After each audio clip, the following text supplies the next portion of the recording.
Hello everyone, welcome back to our YouTube channel Pakistani girls react. तो आज जो है वो हम एक हिस्ट्री से रिलेटेड वीडियो पे रिएक्ट करने जा रहे हैं जिसका टाइटल है बेसिकली इसमें हम 2 लैंग्वेजेस की हिस्ट्री पढ़ेंगे और वीडियो है history of Urdu and Bengali language white news Urdu. जैसे कि हमें पता है कि पाकिस्तान में जो है वो सबसे ज़्यादा उर्दू लैंग्वेज बोली जाती है और उसके अलावा भी काफ़ी लैंग्वेजेस बोली जाती है, लेकिन मेजर जैसे कि जो है यहाँ वो पे उर्दू ज़्यादा है। मुस्लिम्स रहते हैं और पाकिस्तान की जो मादरी ज़ुबान है वो उर्दू है। और उसके अलावा तो बंगाली लैंग्वेज, वैसे जो हमने लास्ट टाइम वीडियोस देखी थी उनमें उसमें उन्होंने बताया था कि बांग्लादेश में ज़्यादातर जो है वो इंग्लिश लैंग्वेज जो है वो ज़्यादा बोली जाती है और जो सिर्फ बंगालीज होते हैं वो वो बोलते हैं ये बंगाली लैंग्वेज। बोलते हैं, जो कि मिसकंसेप्शन वाली वीडियोस हमने सर्च की थी उसमें था। और दूसरा ये है कि पाकिस्तान में जो डिफरेंट प्रोविंसेस हैं उनमें डिफरेंट लैंग्वेजेस, जैसे बलोची, सिंधी, सिंध में बलोचिस्तान में बलोची, कश्मीरी और इस तरह की बहुत सी ज़ुबानें बोली जाती हैं। और तो बेसिकली अगर उर्दू की बात की जाए तो उर्दू जो है वो टर्की ज़ुबान का लफ्ज़ है और इसका मतलब होता है लश्कर में बोले जाने वाली ज़ुबान। बेसिकली ये और इसका ओरिजिन तब से है कि बहुत ज़्यादा जब सब कॉन्टिनेंट था तो सारे वहाँ पे डिफरेंट जो फ़ौज के रहने वाले लोग रहते थे उनकी आपस में कम्युनिकेशन होती थी। तो उनकी अपनी लैंग्वेज होती थी, उनकी अपनी होती थी, अपने अपने इलाकों की, और वो सब की थोड़ी थोड़ी मिलकर एक नई ज़ुबान बन गई जिसको हम उर्दू कहते हैं, जो कि लश्कर में बोले जाने वाले लोगों की ज़ुबान। तो बाकी इस वीडियो को देखते हैं कि इसमें हमें मज़ीद क्या इन्फॉर्मेशन देखने को मिलती है। सो लेट्स स्टार्ट और एंड में इसके बारे में बात करते हैं। So let's start. अस्सलाम वालेकुम, मैं हूँ मारिया जदून और आप देख रहे हैं वाइट न्यूज़। नाज़रीन, बहुत से बंगाली दोस्तों को ये सुनकर हैरत होगी कि पाकिस्तान का पहला आइन जो 29 फरवरी 1956 को बनाया गया, उसके आर्टिकल 214(1) के मुताबिक बांग्ला ज़ुबान को उर्दू ज़ुबान के साथ साथ पाकिस्तान की कौमी ज़ुबान करार दिया गया।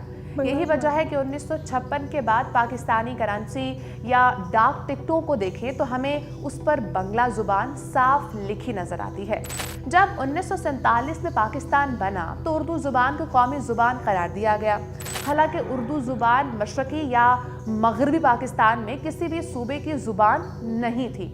उर्दू ज़ुबान को पाकिस्तान की कौमी ज़ुबान देने का मकसद ये था कि ये ज़ुबान पूरे हिंदुस्तान में समझी जाती है और मुसलमान इसे कुरानी हरूफ तहज्जी में लिखते थे, जबकि हिंदुस्तान की ब्राह्मण अशराफिया उर्दू को देवनागरी रस्मुल ख़त में लिखते थे और उर्दू को हिंदुस्तानी या हिंदी ज़ुबान कहते थे।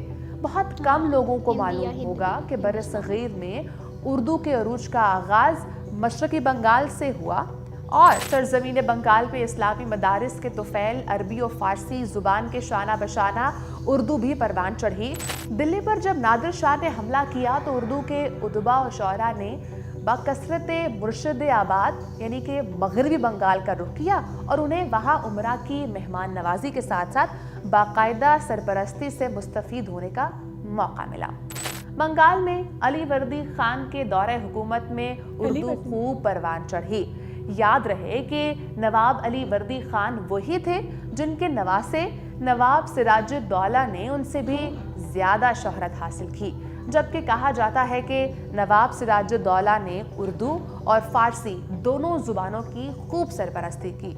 नवाब सिराजुद्दौला के दरबार से वाबस्ता 2 भाई कुदरतुल्ला और फरहतुल्ला शायर उर्दू के बहुत ज़बरदस्त शायर थे। किसी भी मुल्क की कौमी ज़ुबान सूबाइयत से बालातर होकर ऐसी ज़ुबान रखी जाती है जो पूरे मुल्क में समझी जाती हो और पूरे मुल्क को जोड़ कर रखे। यही वजह थी कि जब पंजाब पर महाराजा रंजीत सिंह की हुकूमत थी तो उनकी सरकारी ज़ुबान फ़ारसी थी, जबकि सिखों और फ़ारसी का दूर दूर तक कोई ताल्लुक़ नहीं था। पश्तो ज़ुबान के साथ जुनून की हद तक मोहब्बत रखने वाली पाकिस्तानी सियासी जमात अवामी नेशनल पार्टी की जब पहली हुकूमत बनी तो अब्दुल वली खान ने पश्तो की बजाय उर्दू को अपनाया। आज बहुत से लोग उर्दू और बांग्ला ज़ुबान के इख्तिलाफ़ात का जिक्र तो करते हैं, मगर यह आपको कोई नहीं बताएगा कि 1956 के बाद बांग्ला ज़ुबान पाकिस्तान की कौमी ज़ुबान बन चुकी थी और पाकिस्तान के करेंसी नोटों हत्ता के बानी पाकिस्तान क़ायद-ए-आज़म मोहम्मद अली जिन्नाह और उनकी बहन फ़ातिमा जिन्नाह की क़ब्रों पर बांग्ला ज़ुबान लिखी हुई है। ये भी याद रहे कि मादर मिल्लत मोहतरमा फ़ातिमा जिन्नाह वही खातून है जिनका बंगला बंधु शेख मुजीबुर रहमान बहुत एहतराम करते थे और उनकी सदारती इलेक्शन मुहिम खुद चलाते थे। आज कोई आपको ये नहीं बताएगा कि पाकिस्तान के मुख्तलिफ यूनिवर्सिटीज़ में बंगला डिपार्टमेंट बने हुए हैं और जिनमें बंगला ज़ुबान पढ़ाई और सिखाई जाती है।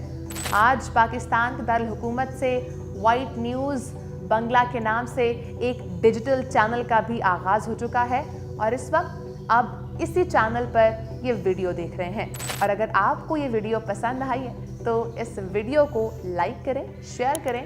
तो अगर इस पूरी वीडियो की बात की जाए तो इसमें उन्होंने काफ़ी ज़्यादा डिटेल में जो है वो हमें बंगाली और उर्दू लैंग्वेज की सारी हिस्ट्री के बारे में बताया। और जिस तरह वो वाकई में बात हमारे लिए नई थी कि उन्होंने बताया कि 1956 के बाद जो है वो बंगाली लैंग्वेज वो पाकिस्तान के अंदर यानी नेशनल लैंग्वेज का दर्जा दे दिया गया। मतलब ये है कि इस बारे में पता था कि वो पहला आइन था और उसके अंदर ज़ाहिर है ज़ुबान के बारे में भी उन्होंने फ़ैसले किए कि कौन सी ज़ुबान को नेशनल हैसियत देनी चाहिए। तो तब बंगाली ज़ुबान जो थी वो भी ये हैसियत रखती थी। और उन्होंने करेंसी का भी बताया, तो ये बात भी हमारे लिए न्यू थी कि हमने कभी वो देखा नहीं था कि करेंसी के ऊपर ये बात नोट नहीं की कि उसके ऊपर बंगाली लैंग्वेज में लिखा हुआ था। और इसके अलावा जिस तरह उन्होंने बताया कि डिफरेंट जो एजुकेशनल इंस्टीट्यूशंस हैं वहाँ पे भी बंगाली लैंग्वेज को पढ़ाई जाती है और सिखाई जाती है पाकिस्तान में भी, और बांग्लादेश में भी शायद उर्दू लैंग्वेज सिखाई जाती है। नो डाउट डिफरेंट लोग जो है वो जिस तरह यहाँ पे भी मिनॉरिटीज़ में होते होंगे बांग्लादेशी लोग और वहाँ पे भी होते होंगे, तो ये अच्छी चीज़ है सीखते हैं लोग डिफरेंट लैंग्वेजेस ताकि कम्युनिकेट कर सकें एक दूसरे के साथ। कम्युनिकेशन के लिए ऑब्वियसली आपको ये चीज़ जो है वो आनी चाहिए, तभी हम जो है वो डिफरेंट लोगों के बारे में जान सकते हैं और उनसे कम्युनिकेट कर सकते हैं। और यही वजह है कि ये लैंग्वेजेस ज़्यादा इंटरनेशनल लेवल पे नहीं फेमस होती, क्योंकि इनमें लैंग्वेजेस का अगर कम्युनिकेशन होना भी हो तो कुछ लोगों में होता है या कुछ ममालिक में जिनको उर्दू बोलनी आती हो। जैसे हिंदुस्तान बेसिकली पहले सब कॉन्टिनेंट में आता था बड़े सगीर में, तो बांग्लादेश, पाकिस्तान, हिंदुस्तान ये सारे लोग उर्दू जानते होंगे और उनको समझ आती होगी। उसके अलावा उन्होंने राइटिंग्स वगैरह का भी बताया कि जो पोइट्स और राइटर्स थे वो पहले उर्दू और फ़ारसी में लिखा करते थे, और अरबी से इसका रस्मुल ख़त उर्दू का काफ़ी यानी राइटिंग स्टाइल मिलता जुलता है। तो ये है कि इसमें जो है वो हमें काफ़ी ज़्यादा डिटेल इन्फॉर्मेशन मिली जो कि उसमें से हमें नहीं थी।